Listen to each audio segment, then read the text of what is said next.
Chapitre 17, 29. Après la mort. Après la mort, qu'y a-t-il? Pourquoi vivons-nous? À ces deux questions fondamentales, j'ai reçu des réponses dès la deuxième vision divine qu'il m'avait été donné de contempler, celle où je percevais une sorte de galaxie sphérique constituée de myriades de boules de conscience. Les détails explicatifs sont venus après, dans mes pensées, comme après chaque vision importante.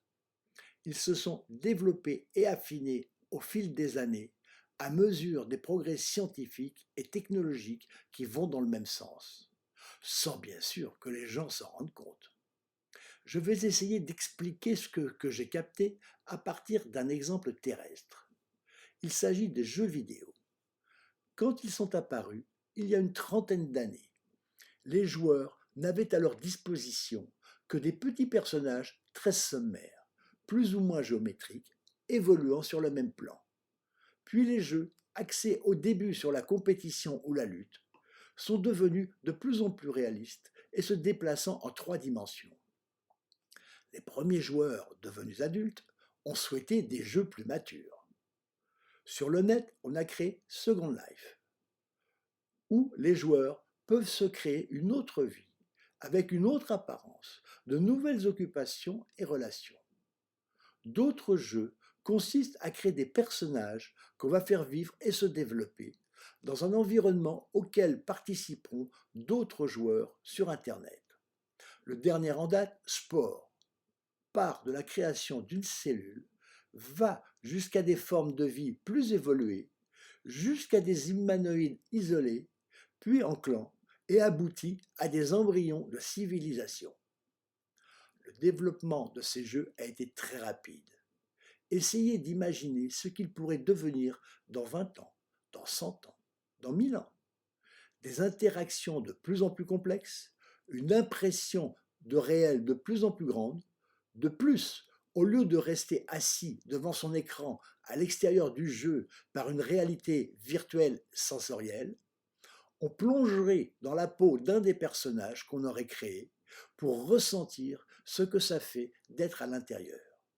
Bien sûr, on oublierait complètement qu'on est en train de jouer pendant le temps d'une partie, sinon ce ne serait plus du jeu. Eh bien, c'est ce qui s'est passé. On est dans un jeu vidéo extrêmement sophistiqué. La preuve? Bien que les objets qui nous entourent paraissent solides et fermes, on sait que les scientifiques ont découvert qu'en pénétrant dans la matière, il n'y a que des particules infimes et de l'énergie, du vide.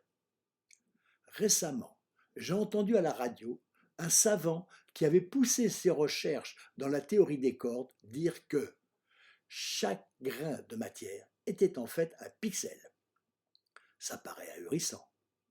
Moi-même, j'ai beaucoup de mal à réaliser cette explication dans le monde quotidien. Pourtant, on est environné d'activités devenues banales qui sont incompréhensibles par nos sens. Et pourtant, ça marche. Tous ces téléphones portables qui permettent des communications claires et limpides à une multitude d'interlocuteurs, parfois proches les uns des autres, sans que les sons se mélangent, ou encore le fait de passer des centaines de chaînes de télévision, l'image et le son dans une simple fibre optique ou un simple fil électrique. Je peux m'en servir. Mais malgré toutes les explications scientifiques et technologiques, mon bon sens, entre guillemets, ne comprend pas. Les religions asiatiques disent depuis longtemps que tout n'est qu'illusion. Alors comment ça marche? Tout ce qui est en bas est comme ce qui est en haut. Comme il est dit dans la table d'émeraude d'Hermès Trismégiste, très ancien livre ésotérique.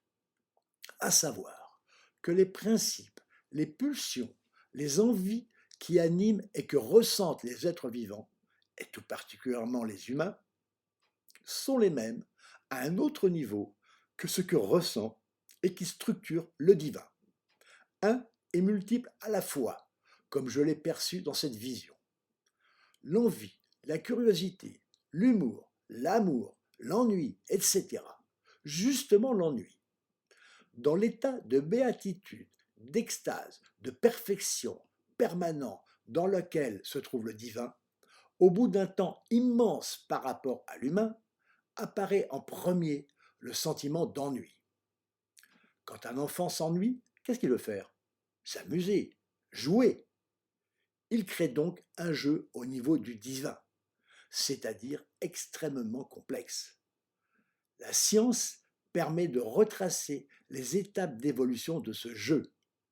Comme à l'origine, il n'y a que de la conscience énergie, la matière ne peut être que de la conscience contractée. Le Big Bang, tout l'univers contenu dans moins d'une tête d'épingle.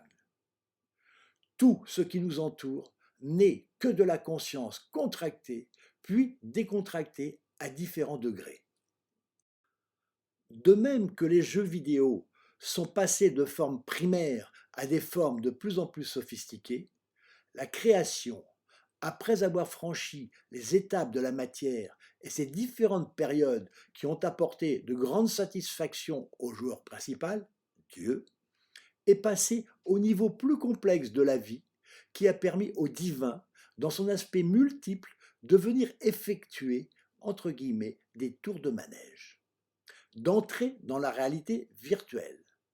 La conscience contractée à un certain niveau de son évolution a permis à des bulles de conscience divine, beaucoup moins contractées et de façon différente, les âmes, de venir participer à ce jeu cosmique en entrant dans un gant de réalité virtuelle, entre guillemets. Un costume de cosmonaute, un véhicule, un manège, le corps, leur permettant de ressentir cet amusement. On pourrait comparer la vie à une fête foraine ou un Disneyland. Quand on entre dans un manège, une attraction, c'est une nouvelle naissance.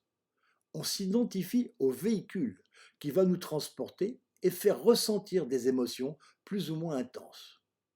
Pendant ce temps, on oublie tout le reste. Quand le tour est terminé, on sort du manège pour déambuler dans la fête ou Luna Park, comme on disait autrefois. Et après un certain temps, on refait un tour dans un autre manège sans rentrer chez toi entre deux tours. C'est ce qui se passe dans la vie humaine. Quand notre conscience entre dans un corps, qu'elle croit être elle, elle vient faire un tour de manège. La vie dans toute sa complexité. Certains scientifiques affirment que la conscience est générée par les pensées. Je pense, donc je suis. Ils ont raison. Pour un certain niveau de conscience, la conscience quotidienne du jeu matériel. Mais ces gens-là n'ont jamais expérimenté les niveaux de non-pensée, bien connus des yogis. Il n'y a pas de pensée, et pourtant, la conscience est particulièrement éveillée. On parle même d'éveil. J'appelle cet état la surconscience, qui comprend aussi des niveaux différents, se traduisant par une intensité extatique plus ou moins grande. Je ne m'en rends compte qu'en redescendant de niveau.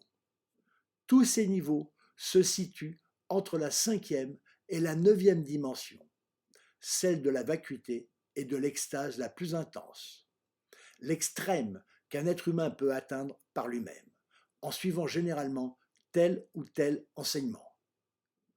Quand j'ai été appelé dans la 10e, entre parenthèses, vue d'ici, car en réalité c'est la première, fin de la parenthèse, l'intensité extatique de ma conscience était au-delà de toute description. C'est de là que nous venons. C'est le royaume de Jésus qui disait qu'il n'était pas de ce monde. Donc, les tours de manège, c'est ce qu'on nomme la réincarnation. De nombreuses traditions dans le monde y font référence. Au Tibet, le Dalai Lama est choisi en reconnaissant chez un tout petit enfant des signes qui montrent qu'il est bien le défunt réincarné. Par exemple, on lui propose un ensemble d'objets divers et de lui-même, il choisit ceux qui lui ont appartenu dans sa vie précédente. Plus près de nous, une amie de longue date, Marie-Noël, m'a raconté que quand elle était petite, de bébé à 5 ans, elle était réveillée la nuit par un cauchemar récurrent. Elle était un homme dans une mer agitée. Un gros vaisseau à voile arrivait sur elle et allait la noyer. Elle savait qu'il s'agissait d'une bataille navale. Trafalgar. Ces cauchemars se déroulaient bien avant qu'elle fût en âge de l'avoir appris dans les livres ou à l'école. En ce qui me concerne, j'ai une marque de décence café au lait circulaire d'environ 2 cm de diamètre sous le sein gauche à la hauteur du cœur. Dans mon dos, en droite ligne, se trouve une autre tache, noire celle-là, avec des poils qui en sortent. On dirait la cicatrice d'une balle qui serait entrée en biais de face pour ressortir derrière, après avoir transpercé le cœur. Curieusement, en regardant la tache noire dans un miroir, je me suis aperçu qu'elle évoque la carte de France. Or, il y a longtemps, j'ai fait un rêve particulièrement intense qui m'a fortement marqué. Il se déroulait pendant la guerre de 1914-1918. Je portais l'uniforme bleu horizon de l'armée française et je me voyais courir, baïonnette au canon, au milieu d'une charge offensive. La terre était ravagée et on voyait poindre des baïonnettes de soldats enterrés vivants dans les tranchées. Où va-t-on quand on a fini le tour de manège, qu'on est mort? Dans la 5e dimension. C'est celle du paranormal, des fantômes, des transmissions de pensée, des voyances, des prémonitions, des prophéties. Ce n'est pas le retour à la maison. Comme dans une fête foraine, il y a diverses sortes de manèges, de types de vie, des calmes, comme la grande roue, des agités qui secouent dans tous les sens et des effrayants, comme le train fantôme. De même, il y a des techniciens qui viennent organiser, contrôler, diriger à tous les niveaux.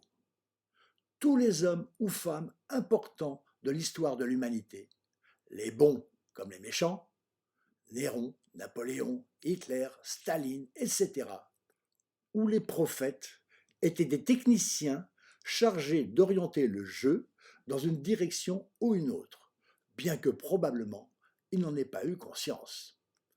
Les bons ou les méchants, les anges ou les démons, sont chacun d'entre nous à diverses périodes de la vie sans qu'on s'en rende compte. L'officier SS qui martyrisait les prisonniers dans les camps d'extermination en démons professionnels devenait le soir un ange pour sa famille et ses enfants.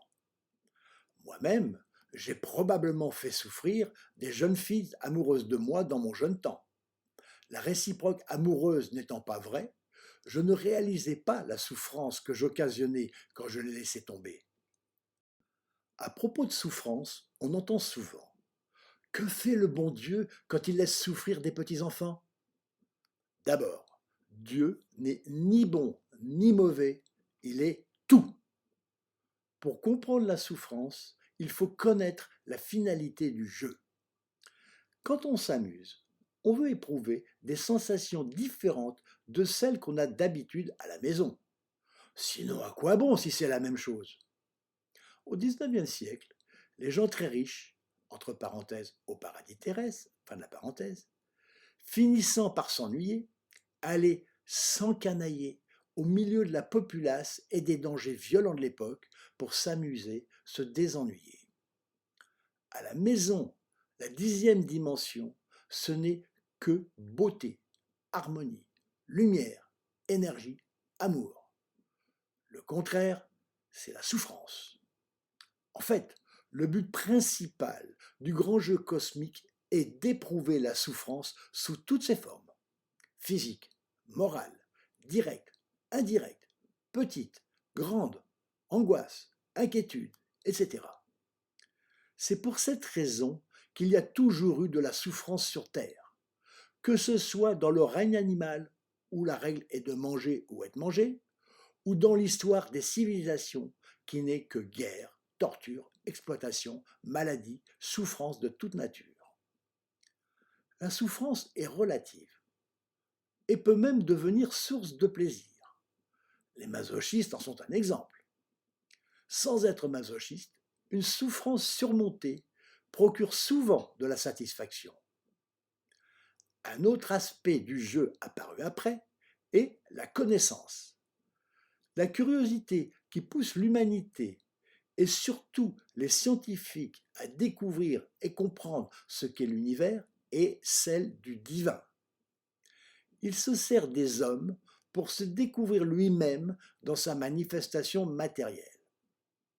Chaque être humain est relié au poste central, entre guillemets, comme une lampe est reliée à la centrale électrique par une sorte de fil invisible, et ce qu'il ressent, découvre, explore, remonte dans sa quintessence à la source qui en tire un plaisir plus ou moins grand. Comme dans les jeux vidéo, il y a des niveaux d'accès, de difficulté, de performance.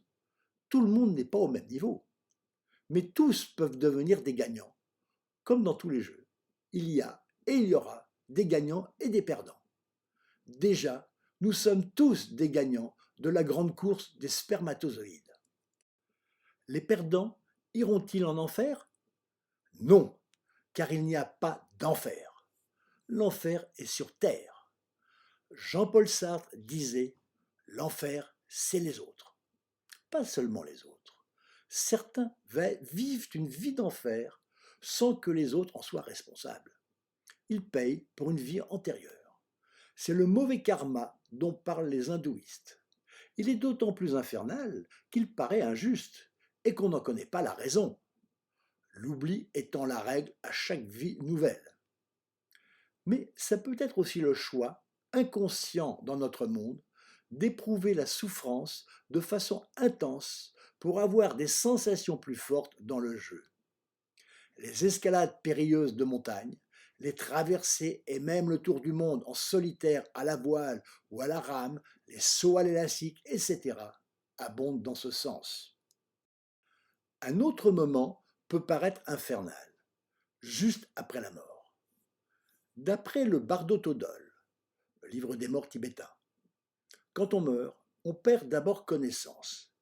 Puis, après un certain temps, on se réveille, entre guillemets, sans comprendre qu'on est mort. Alors apparaît la lumière primordiale, telle qu'il nomme la lumière divine.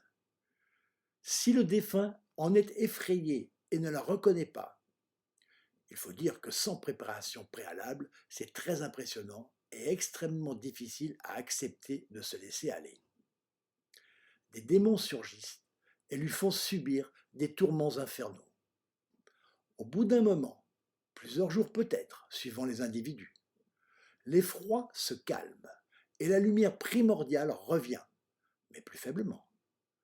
Si on ne la reconnaît toujours pas, les démons se manifestent encore, et ainsi de suite, jusqu'à ce qu'on se réincarne, si décidément on n'arrive pas à accepter cette lumière. Qui sont ces démons? Les légions infernales? Ce ne sont pas des entités qui vivraient dans l'enfer, mais tout simplement l'accumulation de toutes les mauvaises choses, actes, pensées qui ont encombré notre conscience terrestre. En particulier, toutes les horreurs qu'on aura pu réaliser ou contempler, surtout si on a pris du plaisir. Bien sûr, les assassins et les bourreaux en tout genre auront leur lot de démons, mais aussi tous ceux qui ont un peu trop aimé les films d'horreur et d'épouvante, même les livres. Je plains d'avance les amateurs de ce genre de spectacle, sans parler de leurs réalisateurs. Et les gagnants iront-ils au paradis? Non plus. Il n'y a pas de paradis. Du moins, dans le sens que lui donnent la plupart des religions, qui est une conception beaucoup trop puérile et terrestre. Voir les descriptions d'enfer et de paradis de la Divine Comédie de Dante, reflet fidèle des croyances de son époque. Ce qu'il y a, que j'ai eu la grâce de pouvoir contempler pour le relater aux autres humains, est très au-dessus, mais impossible à traduire fidèlement par les mots. Je ne peux qu'en donner une description approximative. Un peu comme vouloir exprimer du numérique dans notre univers analogique sans l'interface adéquate ou suffisamment puissant. En l'occurrence, je ne suis qu'un bien petit et faible interface. Ce qu'il y a de certain, c'est que d'en avoir eu un aperçu me fait paraître les jouissances terrestres comme bien peu de choses et me donne l'envie d'y retourner. En fait, tous y retourneront, car tous, nous sommes des bulles de divin, au fond de la carcasse que nous croyons être la seule réalité. L'étincelle divine à l'intérieur de chaque humain et aussi à un autre niveau de chaque forme de vie. Alors, quelle différence y aura-t-il entre les perdants et les gagnants? Perdre ou gagner n'a rien à voir avec la réussite sociale ou financière. Même, on pourrait presque dire au contraire. Tout un chacun garde la possibilité de gagner, entre guillemets, jusqu'à la fin de sa vie. Seulement, il est beaucoup plus difficile à ceux qui sont englués dans le matérialisme, particulièrement de l'argent, de pouvoir gagner ce passage. Ce que disait Jésus, il est beaucoup plus difficile à un riche d'accéder au paradis qu'à un chameau de passer à travers le chat d'une aiguille. Les perdants retourneront à la maison, entre guillemets, sans trop se rendre compte du passage et redeviendront des bulles de conscience. Les gagnants, au contraire, le feront dans une lucidité plus ou moins grande, suivant leur mérite et surtout leur préparation. Ceci n'est pas une petite chose. C'est une jouissance au-delà de tout ce qu'on peut imaginer ou ressentir. On peut la comparer à l'orgasme sexuel, car c'est une jouissance d'amour. Beaucoup de gens ne l'ont jamais expérimenté, et de nombreux autres, surtout les hommes, ne connaissent qu'une petite secousse, plus ou moins agréable, qui ne prend que quelques secondes à peine. Certaines personnes, plus sensibles, raffinées et délicates, savent qu'avec l'expérience, on peut contrôler cet orgasme, le faire durer beaucoup plus longtemps et surtout beaucoup plus intensément. Déjà, la jouissance extatique qu'on peut atteindre par des méthodes de yoga ou dans l'extasium est très supérieure, beaucoup plus intense, beaucoup plus durable et contrôlable que l'orgasme sexuel. En plus, on baigne dans une lumière fabuleuse. Quand je compare l'intensité de jouissance extatique que j'ai ressentie au début de ces manifestations et les peurs qui l'accompagnaient, avec ce que j'arrive à éprouver sans plus aucune crainte, presque au quotidien, je peux imaginer que le retour à la maison sera fantastique. Redevenir Dieu lui-même. Mais attention, ce retour n'aura lieu qu'à la fin des temps, qui est très proche. Alors, comment s'y préparer? Peut-on même s'y préparer? Dans une certaine mesure, oui. Déjà, on y aide en appliquant réellement ce que Jésus disait, aimez-vous les uns les autres. En l'appliquant pleinement et en ne se contentant pas de notre entourage immédiat, familial et amical, ni même d'un don occasionnel pour soulager la misère à l'autre bout du monde, mais en développant les relations avec les voisins d'immeubles, de quartier, de partout. La communication étendue avec de l'amour. On peut aussi et surtout appréhender la souffrance d'une manière différente, non pas résigné et accablé, mais dans une acceptation calme de l'épreuve qui se traduit par une sorte de point bonus pour le retour. On peut aussi, tout particulièrement, pratiquer la méditation en évitant l'embrigadement dans des sectes ou autres structures s'attaquant au mental. On n'a besoin de personne pour méditer, ni d'un lieu spécial. Une pièce sombre et calme suffit. Le noir complet est préférable, mais pas indispensable. N'importe quel endroit convient, même les toilettes, s'il n'y en a pas d'autres de disponibles. Cependant, évitez le plein air. Trop de distractions. Mais ces méthodes ne permettent généralement pas d'atteindre facilement des plans d'illumination extatique et la jouissance qui les accompagne. Quand je me suis engagé dans la recherche de l'extasium et de la porte de lumière, mon intention de départ était de proposer un spectacle distrayant nouveau.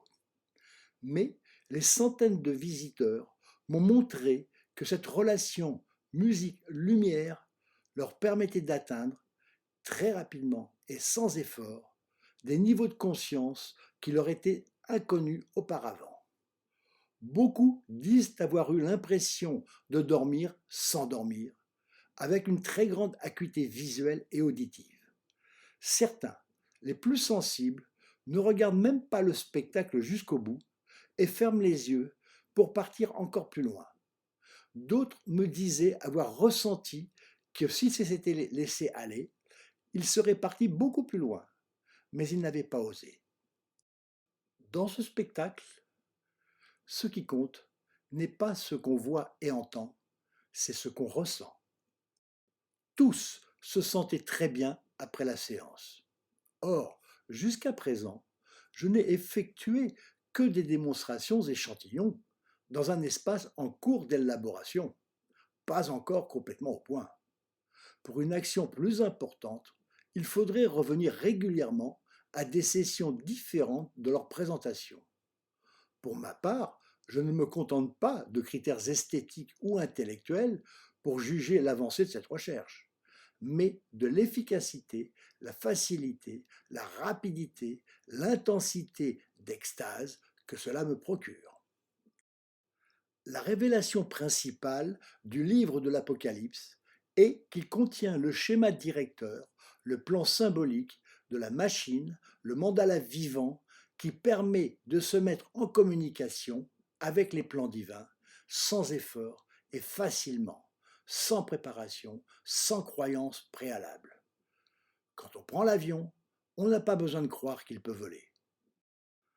Je rappelle que presque tous les éléments de la composition m'ont été inspirés et expérimentés longtemps avant que j'aie pensé au livre de Jean. Il m'a servi à ajuster la mise en place des différentes parties et préciser les couleurs. C'est ensuite que j'ai fait les interprétations là où je voyais des concordances avec ma recherche et une explication plausible aux descriptions fantastiques et si mystérieuses de ce texte qui a fait couler tellement d'encre. L'extasium est un connecteur cosmique qui permet d'établir une connexion avec la lumière, l'énergie divine, de s'y habituer pour en recevoir de plus en plus afin de se préparer au grand retour proche en écoutant de la musique. D'où l'importance primordiale de la qualité du son. Pour s'ouvrir pleinement, la porte du paradis ne peut être contemplée qu'avec un son paradisiaque. Je l'expérimente tous les jours, ou presque, plus ou moins intensément. Mon seul souhait est de partager ce bonheur, cet espoir, avec le maximum de personnes de tous âges et de toute provenance. Pour revenir à la souffrance, souvent on a l'impression que nos difficultés, nos malheurs, nos peines sont provoqués par un mauvais génie, un mauvais esprit, un démon. Cependant, on peut aussi constater qu'une action mauvaise au départ peut se traduire par un résultat bénéfique. Si on est observateur, et avec le recul du temps, on peut même remarquer la pointe d'humour cachée derrière nos vicissitudes. J'ai eu une vision très troublante. J'étais dans une autre dimension, devant une sorte d'écran vidéo, ce qui confirme la notion du jeu cosmique. Et je pilotais le personnage que je suis dans notre monde. C'était moi-même, la part restée dans la 10e dimension qui m'infligeait les tourments épreuves du jeu. Cela signifierait qu'on serait à la fois ici et de l'autre côté, dans l'autre monde, devant des sortes d'écrans, en train de jouer à un super, méga, hyper, giga Second Life, occupé à nous faire des misères ici pour bien nous amuser là-bas. Notre ange gardien, notre esprit protecteur, serait l'autre partie de nous-mêmes. 23 avril 2008. Francine a conduit chez moi un personnage truculent, haut en couleur. À l'écouter, il est introduit dans de nombreux milieux fortunés. Grand pianiste classique, riche, il préparerait un grand espace d'art contemporain dans l'île Saint-Louis. Après la présentation de mon travail, il se dit fort intéressé par la création d'un extasium dans ce nouveau lieu qui devrait être prestigieux. Mais plus tard, malgré un mail où il confirmera son intérêt, il ne donnera plus de nouvelles. Le lendemain, profitant d'un de ses brefs séjours à Paris, elle revient avec un de ses copains qui a monté une galerie d'art contemporain à Saint-Germain-des-Prés. Lui aussi se dit intéressé. Lui non plus ne donnera de nouvelles. 20 juin 2008. Plus de 2 mois et demi après avoir reçu le patron de l'entreprise d'acoustique, je n'ai toujours pas reçu la lettre qu'il m'avait annoncée. Je l'appelle sur son portable. La communication est mauvaise, hachée et parasitée. Il me dit qu'il va faire le nécessaire. Effectivement, quelques jours plus tard, je reçois un courrier rapportant les grandes lignes générales dont on avait parlé. Il a même fait rajouter les systèmes de son ésotériques d'Alain Bisson dans son en-tête de lettres, ce qui me semble prometteur. Je rappelle sa secrétaire pour confirmer mon accord. Il faut qu'à mon tour, je leur adresse un courrier précisant mon acceptation de ce qui n'est encore que de vagues généralités. Je n'aime pas beaucoup cet esprit administratif qui me paraît une perte de temps, mais je m'y résigne. Je rajoute quand même un passage que je pensais humoristique, dans lequel je m'étonnais du long délai qu'il avait fallu avant d'obtenir ce courrier, et que j'espérais qu'à l'avenir, ça serait un peu plus rapide, sinon la société devrait travailler avec mes héritiers. Le patron me rappelle furieux. Il n'a pas du tout apprécié ce rappel à l'ordre. Il démontrait par là même qu'il n'avait ni le sens de l'humour, ni l'esprit artistique qu'il voulait imiter dans sa façon de s'habiller. Sur cette simple plaisanterie, dont je me suis expliqué, il voulait abandonner toute perspective de travail en commun. Je réussis quand même à le calmer après une longue argumentation et lui annonce que dans mon site internet, j'ai rajouté la partie acoustique de l'Extasium avec texte, photographie et vidéo. Il me retéléphonait après l'avoir consulté. Il commence par s'excuser du retard à m'écrire, puis me dit que finalement, ce projet était trop gros pour sa société et qu'il renonçait définitivement à toute collaboration. Perfidement, il rajoute: votre système de son n'est pas au niveau. Ce qu'on réalise est beaucoup mieux. Et il nous a pas fallu 20 ans pour le mettre au point. Sympa. Ça fait quand même un choc d'entendre ces propos. Surtout qu'au départ, je l'avais contacté pour qu'il installe ce que je pensais promouvoir de mon côté et que c'est lui-même qui s'était proposé d'étendre la collaboration. Je téléphone à François, le copain musicien qui m'avait mis en relation avec cette entreprise. Il avait monté longtemps auparavant un studio d'enregistrement professionnel, un peu plus loin dans ma rue, dont l'acoustique avait été traitée par cette société. Quand je lui eus relaté cet entretien téléphonique, il me répond laconiquement: ah, on sait à quoi s'en tenir. Il faut préciser que ce traitement acoustique, qui lui avait coûté cher, était très volumineux et disgracieux. La qualité de son était très moyenne. En fait, la plupart des professionnels du son évoluent en circuit fermé et comparent leur façon de reproduire la musique en acoustique, comme avec les appareils et les enceintes, avec les réalisations de leurs concurrents, rarement avec la musique en vrai. En plus, c'est un milieu très conservateur et technique. Mon approche artistique ne peut que les surprendre. Ils ont tellement l'habitude d'entendre un certain type de son bien léché, mais ne donnant pas l'impression du vrai, que, écoutant une autre approche, ils ne remarquent que les défauts, même infimes, sans retenir les aspects positifs. C'est un peu comme si on se faisait fabriquer des chaussures sur mesure de très grande qualité, fort belles, et qu'un grain de sable soit entré dedans. On ne remarquerait que ce grain de sable au bout d'un moment. Cependant, je dois reconnaître que le système n'était pas encore au niveau. Il y avait toujours des imperfections auxquelles je m'attaquerai avec acharnement et persévérance dans les mois à venir. 5 juillet 2008. Je ne prétendais pas avoir atteint la perfection dans la reproduction sonore quand j'avais reçu ce monsieur. D'autant que je m'étais rendu compte que la surface de mur derrière les tableaux luminaires devait être traitée elle aussi. Ça paraît invraisemblable, et pourtant, le son doit passer à travers la fine épaisseur de bois ou s'échapper par les côtés.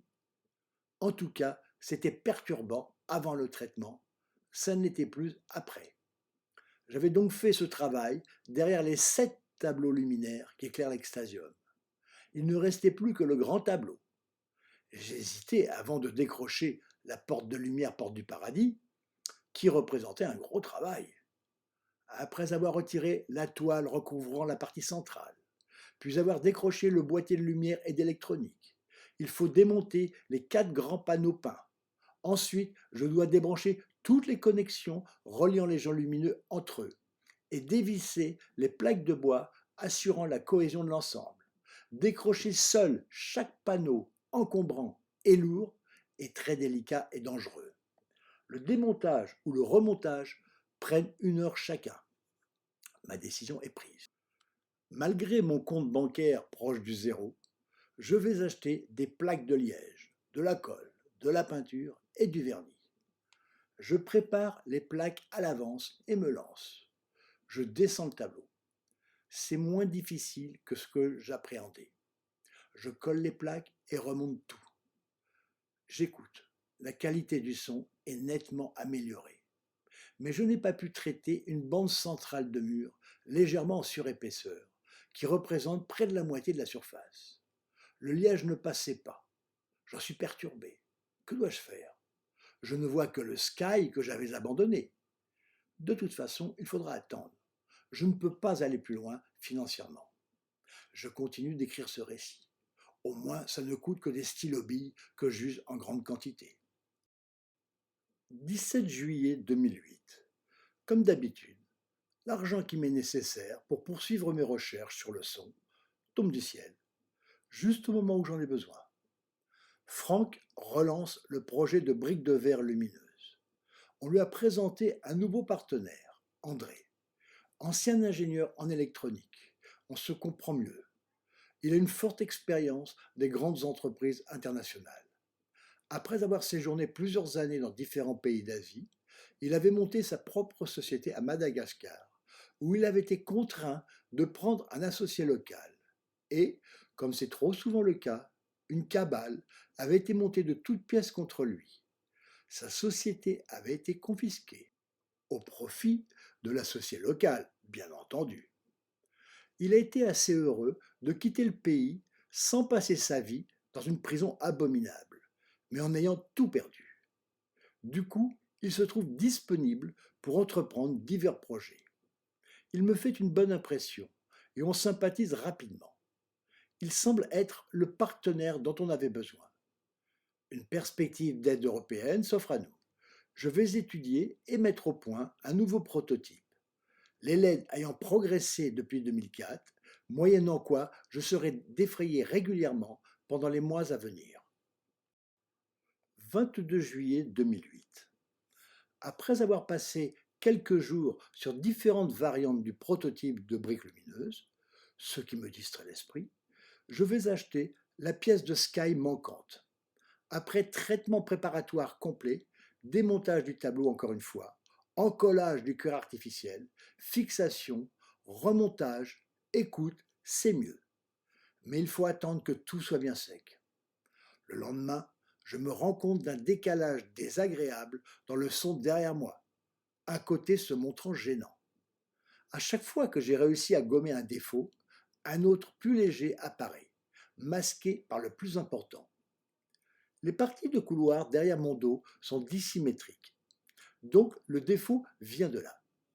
Sur ces pans de mur, en réflexion indirecte du son, j'avais seulement peint et verni, après avoir supprimé les matières trop absorbantes.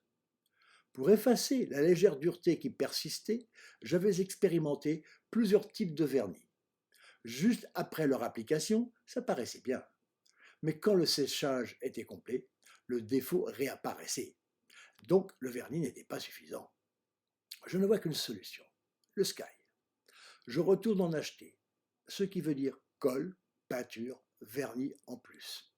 C'est efficace. mais un peu de gêne persiste. C'est toujours derrière dans le couloir, dans des parties pourtant cachées. Rescaille reconcluant. J'ai réussi à identifier, après écoute en forte concentration dans le noir total, le son parasite des endroits où il n'y a pas de sky. Et je crois le retrouver dans la pièce principale sur le liège. J'essaye alors de recouvrir les carrés or puis les bancs d'argent. La présence de la musique augmente. Je finis par me rendre compte qu'il va falloir recouvrir tous les espaces où j'avais retiré le sky. Finalement, j'avais vu juste en utilisant cette matière, mais j'avais commis l'erreur d'utiliser du vitrificateur sur la peinture. La surface devenait trop dure et provoquait un son indésirable. Je ne m'en étais aperçu, bien évidemment, que quand tout avait été terminé. C'est ça la recherche. Faire, défaire, refaire. Il est sûr que mon compte en banque va en prendre un coup et plonger dans le rouge. Mais je suis décidé à aller au bout de ma quête, au bout de mon rêve. Je ne regrette pas de devoir tout reprendre. Les plaques de sky que j'avais retirées étaient très endommagées par tous les essais successifs. Au moins, l'aspect sera meilleur. D'autre part, je n'étais pas pleinement satisfait du rapport entre le tableau et la pièce. Visuellement, le lien n'était pas aussi complet que je le souhaitais. Je profite donc de cette obligation de tout reprendre pour repenser les rapports de couleurs. Après avoir passé le mois d'août à courir acheter du sky et autres matériaux, et les avoir mis en place progressivement, l'aspect de l'extasium a changé. Ce n'est plus une salle et un tableau, mais un ensemble harmonieux. On entre dans le tableau, ou une pièce avec une porte-fenêtre particulière. Le son paraît satisfaisant. Il aura fallu atteindre la 75e version, avec de nombreuses étapes intermédiaires, pour aboutir, du moins c'est ce que je crois. Cependant, il reste des finitions très longues à réaliser. En particulier, je dois reprendre tout l'intérieur du tableau dans une perspective acoustique. De nombreux petits bouts de sky, peints et vernis, à découper et à coller sur des plaques de liège, puis à glisser précautionneusement sous les fils électriques. Heureusement que je suis particulièrement patient. De temps en temps, je dois ressortir le fer à souder pour reconnecter des fils qui se sont détachés. Mais dans l'ensemble, ça se passe bien. Les caches sont à reprendre encore une fois. La version en liège disparaît. J'ai trouvé une autre solution avec du Bristol verni, puis, plus tard, recouvert intérieurement et extérieurement de tissu vinylique verni aussi.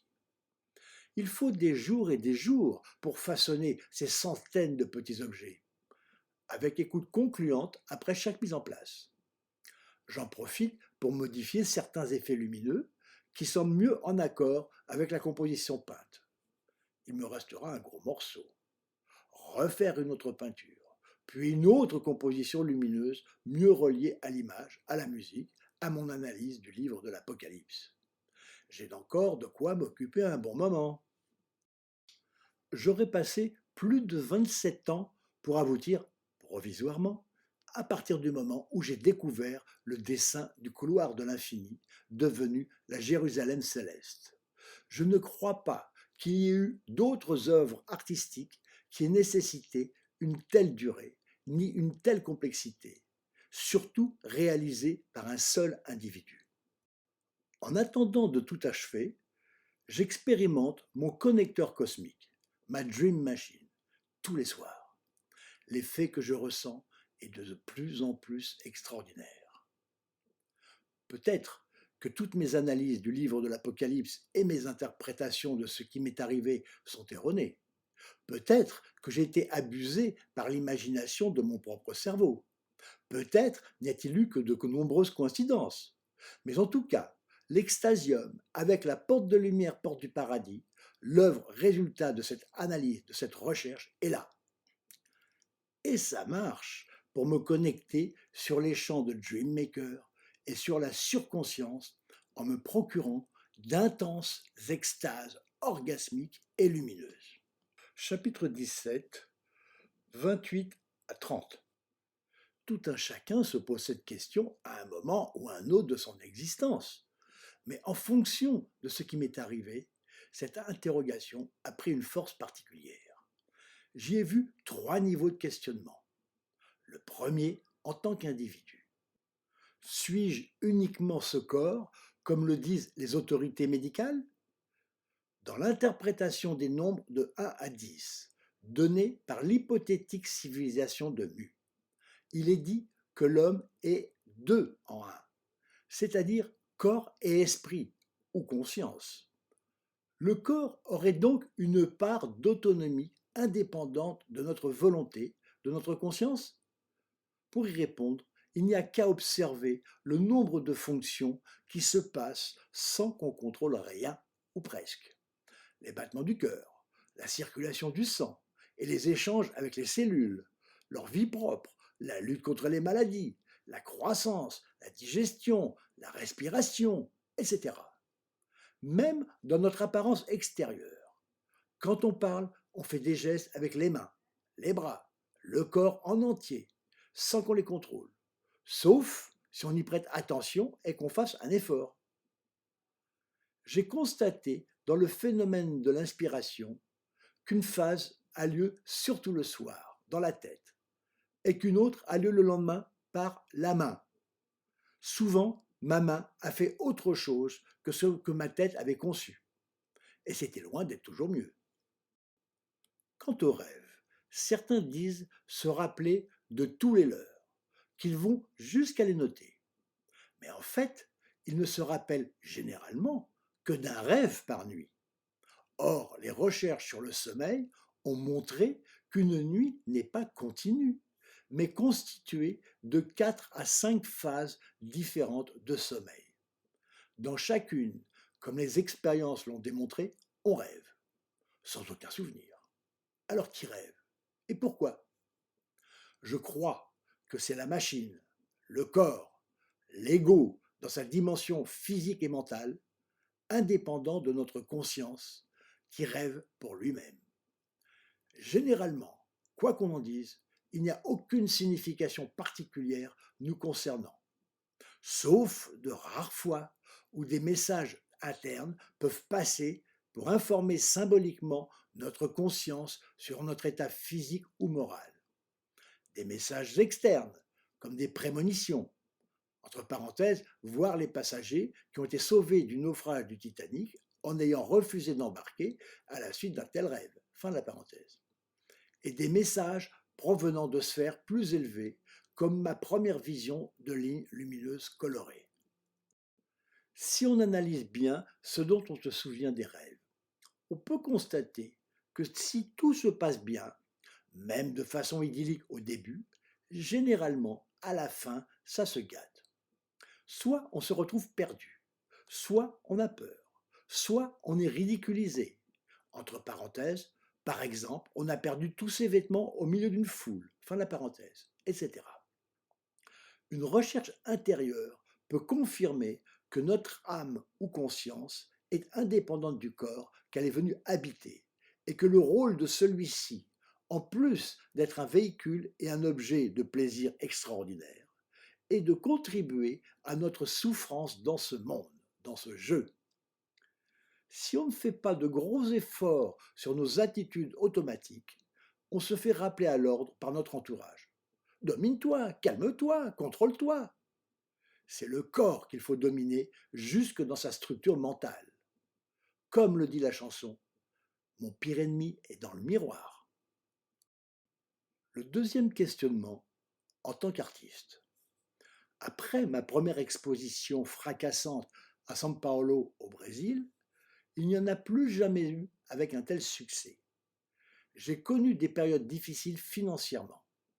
Puis, avec les tableaux en visual music que j'appelais Cosmic Show Painting au commencement, j'ai retrouvé un début de gloire entre guillemets. Avec mon engagement dans la recherche de la porte de lumière, porte du paradis, tous mes contacts ont disparu au fil du temps. Les difficultés financières sont revenues. Entre parenthèses, même si je ne me suis jamais senti pauvre, surtout avec ce que j'expérimente chaque soir dans l'extasium. Fin de la parenthèse. Arrivé au terme de ma quête, Tous mes efforts pour essayer de la faire connaître sont restés vains. Il est clair que mes anciens amis me prennent pour un artiste raté. Certains ne se sont pas privés de me faire sentir. Alors, suis-je un artiste maudit? Ai-je la schkoumoun, la poisse, le pas de chance? Est-ce que finalement les gens n'aiment pas ce que je leur montre et surtout leur dis, même de façon édulcorée? Après des centaines de visiteurs, entre parenthèses, plus de 800, fin la parenthèse, dont personne n'est réapparu, est-ce que je peux dire que j'ai du charisme négatif? Pourtant, quelques-uns disent apprécier grandement mes œuvres et s'étonnent que je n'ai pas rencontré le succès que je mérite. Pourquoi? J'ai une explication qui me soutient. Jusqu'à présent, on a essayé de faire connaître mes réalisations par petits bouts. Les tableaux luminaires, les tableaux en visual music, les systèmes de son, l'acoustique de la salle, le groupe vocal. Mais déjà longtemps auparavant, on avait compris qu'il fallait faire connaître l'ensemble simultanément et surtout expliquer les raisons de cette recherche, la dimension spirituelle et ses implications. Il fallait absolument écrire cette histoire. J'ai eu souvent la sensation que le patron m'envoyait telle ou telle personne dont il savait qu'il ne sortirait rien pour me faire patienter, comme une carotte fait avancer un âne, car il était prévu dès le départ que cette recherche serait très longue. Dans ma coquille d'humain, avec ses incertitudes et ses interrogations, je n'aurais pas supporté l'idée même de cette durée, si je l'avais su à l'avance. Ceux qui disparaissaient de mon horizon étaient écartés pour que je puisse me concentrer pleinement à cette quête. On dit « aide-toi, le ciel t'aidera ». J'ai tenté toutes les opportunités qui semblaient s'offrir, sans résultat. Écrit de nombreux courriers, sans réponse. Ça m'a occupé et fait passer le temps. Mais en fait, tout ce dont j'avais réellement besoin m'est tombé du ciel. Ce qui me conduit au troisième questionnement. Suis-je un envoyé du ciel? La capacité de recevoir et transmettre l'énergie, entre parenthèses ou Saint-Esprit, la quantité d'événements, de visions, de signes, de coïncidences, de pensées profondes, de connaissances viscérales, des symbolismes, sans les avoir étudiés, qui m'est arrivé, le fait logiquement penser. Mais je n'ai jamais entendu de voix me le dire. Cette notion du grand jeu vidéo cosmique est-elle juste? Dans la Bible, la Genèse, il est écrit « croissez et multipliez ». Dès le départ, la fin était prévue. C'est cette multiplication qui engendre les tensions, les pollutions, les conflits, les désertifications dues à l'homme. Pendant longtemps, il suffisait qu'une partie de la tribu parte pour de nouveaux territoires pour recommencer à zéro. Mais maintenant, avec plus de 7 milliards d'individus, bientôt 9, et plus tard combien? 12, 20, 30, 50? Bien avant, la Terre ne sera plus vivable. Partir sur une autre planète? La Lune et Mars sont des tas de cailloux. Il n'y a que les fonctionnaires scientifiques à faire croire encore qu'on puisse s'y installer. Évidemment, ce n'est pas étranger au fait qu'ils ont besoin de ces budgets énormes pour continuer de faire joujou avec leurs gadgets technologiques et pour assurer leur fin de mois et leur plan de carrière. De toute façon, l'installation serait dans des conditions restreintes de laboratoire et réservée à une toute petite minorité de gens très riches. Aucune autre planète ne remplit les conditions de vie dans le système solaire. Quant aux exoplanètes, en admettant qu'on en découvre de vivables, la distance qui nous en sépare, même les plus proches, est tellement énorme qu'elles demeureront inaccessibles. Non, il n'est pas possible de quitter la Terre. Alors, il n'y aurait que ce monde matériel, sans espoir devant la montée de la surpopulation, les disparitions accélérées des espèces vivantes, les pollutions en tout genre, la raréfaction des énergies fossiles, le réchauffement de la planète, le trou dans la couche d'ozone, etc. Surtout pour l'immensité des gens pauvres, des nouveaux pauvres, des futurs pauvres. Mais les gens riches ne seront pas épargnés. Ils ne pourront que retarder l'échéance, un tout petit peu. S'il s'agit d'un jeu, les perspectives sont très différentes. Comme pour tous les jeux ou les fêtes, il est prévu une fin grandiose, annoncée partout. Il y aura donc un gigantesque feu d'artifice final. Et au lieu de rejoindre le royaume des morts, la 5e dimension, on va tous rentrer à la maison, la 10e, ou plutôt la première, une fois qu'on y sera. On retrouvera alors notre véritable apparence de pure bulle de conscience, de lumière, d'amour, de particules divines. N'ayons plus peur. Au contraire, 2 fois, j'ai eu la vision de Jésus. À chaque fois, je me suis fondu dans son image et j'ai ressenti que j'étais lui. Dans le livre de l'Apocalypse, Jésus dit par l'intermédiaire de l'ange, 3.11, mon retour est proche et le nom nouveau que je porte, ce qui signifie aussi une autre apparence, un autre langage. Coïncidence? Mon 2e prénom vient de ma grand-mère paternelle que je n'ai jamais connue, Gabriel, comme l'archange qui a annoncé la naissance miraculeuse à Marie, et surtout sous la forme Djibril qui a communiqué le Coran à Mahomet. Autre coïncidence, le nom de famille de ma grand-mère maternelle que j'ai connue était Maout, ce qui signifie mouton en breton, et renvoie à l'agneau mystique. D'après l'évangile de Jean, Jésus a aussi dit « Quand viendra le défenseur que je vous enverrai d'auprès du Père, il rendra témoignage en ma faveur. Quand il viendra, lui, l'Esprit de vérité, il vous conduira dans la vérité tout entière. En effet, ce qu'il dira ne viendra pas de lui-même, mais ce qu'il aura entendu, il le dira, et ce qui va venir, il vous le fera connaître. Lui me glorifiera, car il recevra ce qui vient de moi pour vous le faire connaître. Suis-je celui-là ? Écrit à Paris, dans le 10e arrondissement, et terminé le 9-9-2008. Comme à chaque fois que j'ai terminé une phase importante de ma recherche, il fait un temps exceptionnellement beau, ensoleillé, sans aucun nuage entre 2 périodes maussades et pluvieuses. Et c'est la Saint-Alain.